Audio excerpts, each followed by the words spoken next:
గొడ్డల party గతం మీరు గొడ్డల party మా పార్టీ పరిశ్రమ చేతులు గొడ్డలు అన్నారు. నిన్నేమో గొడ్డలు కదా సంక్షేమం అన్నారు. నాకు మొన్న అప్పుడు చెప్పింది ఒకటే. గొడ్డలి పార్టీ అంటే చంద్రబాబు ఇచ్చే తుప్పు గొడ్డలు, కట్టెలు కొడదా కూడా పనికిరాని గొడ్డలు మాకు అవసరం లేదు. 2029లో జగన్మోహన్ రెడ్డి గారికి రాష్ట్ర ప్రజలు గొడ్డలు ఇస్తారు, పరశురాముడు గొడ్డలు. ఆ గొడ్డలితో మీ ప్రభుత్వాన్ని, మీ పార్టీని రాజకీయ సమాజ్ చేసి భూమిలో పాతి పెడతాడని చెప్పి నేను అప్పుడు చెప్పి దానికే కట్టుబడి ఉన్నాం. అది గొడ్డల పార్టీ, పరశురాముడు గొడ్డలు.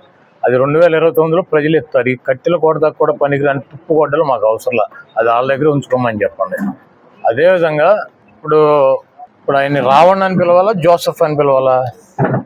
ఇప్పుడు ఆయన కుటుంబ సభ్యులు కానీ, ఆయన కానీ, ఆయన యూట్యూబ్ చూసే, మీడియా చూసేటువంటి వ్యక్తులు కానీ అతన్ని రావణ్ అంటారు.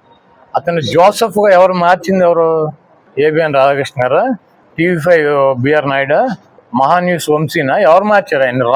రావణ్ని జోసెఫ్గా మార్చింది ఎవరు? దేనికి మార్చారు రావణ్ని జోసెఫ్? కారణం ఏంటి? అదేవిధంగా అతను నేను కమ్మ అని చెప్పాడు. అతను భార్యగాడు వచ్చి నా భర్త కమ్మ అని చెప్తాను. వీళ్ళు కాదు అతను దళితుడు. ఎందుకు అతను కులం కాడ ఎందుకు మార్చేశారు?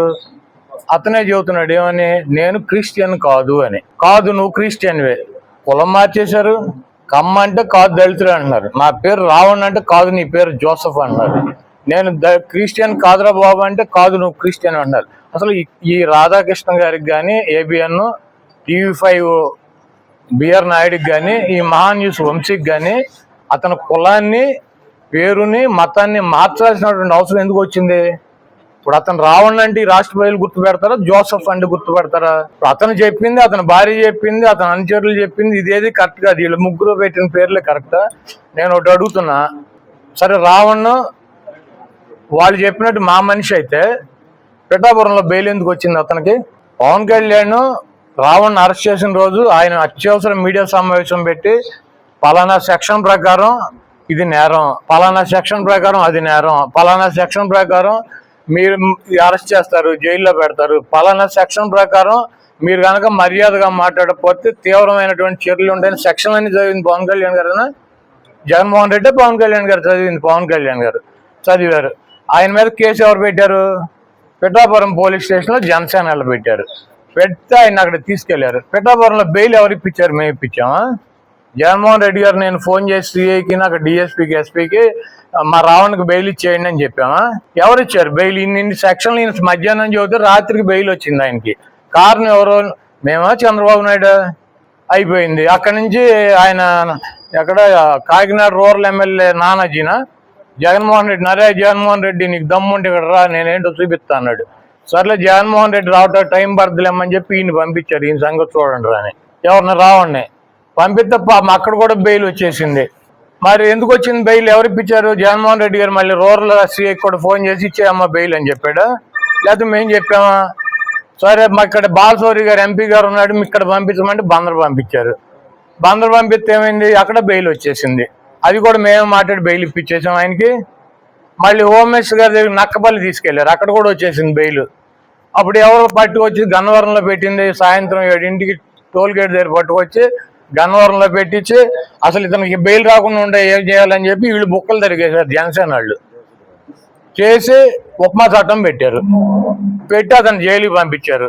సర్లే, ఇక ఈ వదిలేదట్లేడు పట్టువాళ్ళని విక్రమార్కుడు 4 రోజులు పంపించేస్తే అయిపోద్దులేమని చెప్పి ఇక మా వాళ్ళు కూడా చల్లబడి ఇక ఫోన్లు ఆపేసి ఇవి ఒకసారి పెట్టేదో ఒక 10 రోజులు 15 రోజులు లోపలేంటారు బాబు అని చెప్పి మా తెలుగుదేశం పార్టీ, మా కులస్తులు పంపించారు. ఎవరు? పవన్ కళ్యాణ్ ఈ హింస తట్టుకోలేక 4 చోట్ల 5 చోట్ల బెయిల్ ఇప్పించిన ఇక ఈ మొత్తం తిప్పేదట్టు ఉన్నాడు 100 పోలీస్ స్టేషన్లో. అందుకని బెయిల్ ఇప్పించారు వాళ్ళు.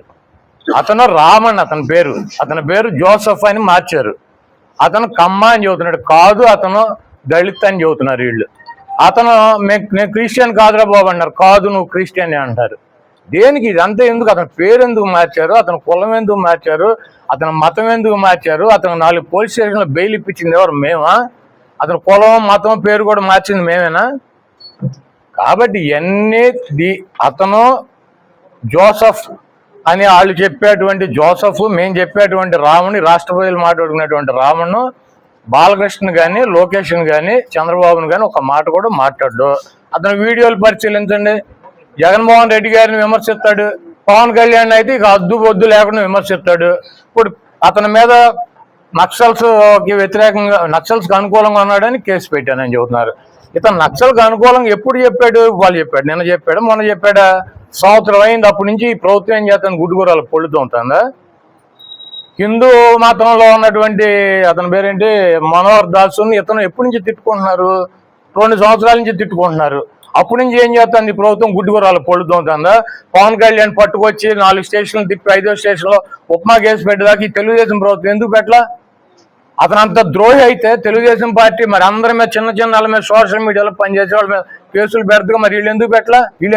తెలుగుదేశం పార్టీ ఇన్వాల్వ్మెంట్ లేకుండా 4 చోట్ల బెయిల్ వస్తుంది అతనికి. జగన్మోహన్ రెడ్డి గారు ఇప్పించాడు బెయిల్. అయినా ఆయన పట్టు వాళ్ళని విక్రమార్కులకు ఉపమా చట్టం పెట్టాడు. ఇక సర్లే సావని అని వదిలేసి కులమో మతమో పేరు అన్ని మార్చి మా మీదకు తోలేరు. ఇక్కడ వైఎస్ఆర్ కాంగ్రెస్ పార్టీకి మాకు ఎటువంటి నష్టం లేదు. చంద్రబాబు నాయుడిని నమ్ముకుని ఇట్టాకి వెళ్తే మునిగేది జనసేన, మాకేం ప్రాబ్లం లేదు. ఇదే ప్రత్యక్ష ఉదాహరణ. ఆయన సెక్షన్లు ప్రెస్ మీట్ పెట్టి 5-6 సెక్షన్లు చెప్పి సెక్షన్ ప్రకారం శిక్షలు పడితే ఒళ్ళు దగ్గర పెట్టుకుని ఉండమని చెబితే ఈయన చెప్పిన 6 గంటల్లో పిఠాపురంలో బెయిల్ వచ్చేసింది. జగన్మోహన్ రెడ్డి గారు నేను చెబితే పిఠాపురం సిఐలు, ఎస్ఐలు, డిఎస్పీలు, ఎస్పీలు బెయిల్ ఇస్తారు అతనికి. ఈ పిచ్చి సెక్షన్లు పెడతారా? పవన్ కళ్యాణ్ సొంత పోలీస్ స్టేషన్లోనే పవన్ కళ్యాణ్ చెప్పిందని అడగదు. పవన్ కళ్యాణ్ ఎంపీలు, ఎమ్మెల్యేలు ఉన్న చోటే వాళ్ళు చెప్పింది వాళ్ళ పోలీస్ స్టేషన్లో నడవదు. వాళ్ళు చెప్పిన సెక్షన్లు పెట్టరు పోలీసు వాళ్ళు. పైనుంచి బిగ్ బాస్ ఏం చెబితే అది నడుస్తుంది. డిప్యూటీ సీఎంకి, డమ్మీ సీఎంకి ఈ రాష్ట్రంలో పెద్ద వాల్యూ లేదు. డిప్యూటీ సీఎంకి, డమ్మీ సీఎంకి ఇద్దరికీ లేదు వాల్యూ. ఎవరికి ఉంది?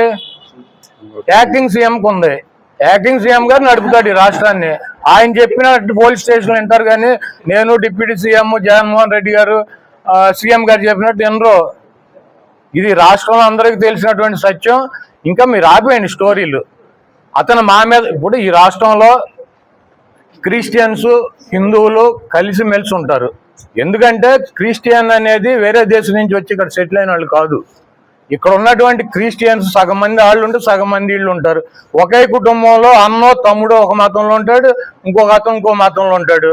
భార్య అది క్రిస్టియన్ అయితే హిందువుల భర్త ఉంటాడు. ఎవరెవరు కొట్టుకుంటారు? మీరు చెప్పారని చెప్పి కొట్టేసుకుంటారంటే అన్నదమ్ములు, భార్య భర్తలు, పిల్లలు, తల్లిదండ్రులు, పక్కింటి వాళ్ళు ఎక్కువ కొట్టేసుకుని ఇక మిమ్మల్ని అధికారంలో తీసుకురావడం వాళ్ళ పని ఏంటి? కాబట్టి పిచ్చి ప్రయత్నాలు ఆపేయండి. మీరు చేసినటువంటి పొరపాట్లకి పవన్ కళ్యాణ్ గారికి క్షమాపణ చెప్పుకుని మీరు ఏదైనా చేసుకోండి. అంతేగాని ఈ బుర్ర తెచ్చి మాకు రుద్దటం. అతను రావణ నేతను వాళ్ళ ముగ్గురిని ప్రత్యేకించి ఏమీ మాట్లాడడం ఇది వాస్తవం కాదా చెప్పమనండి.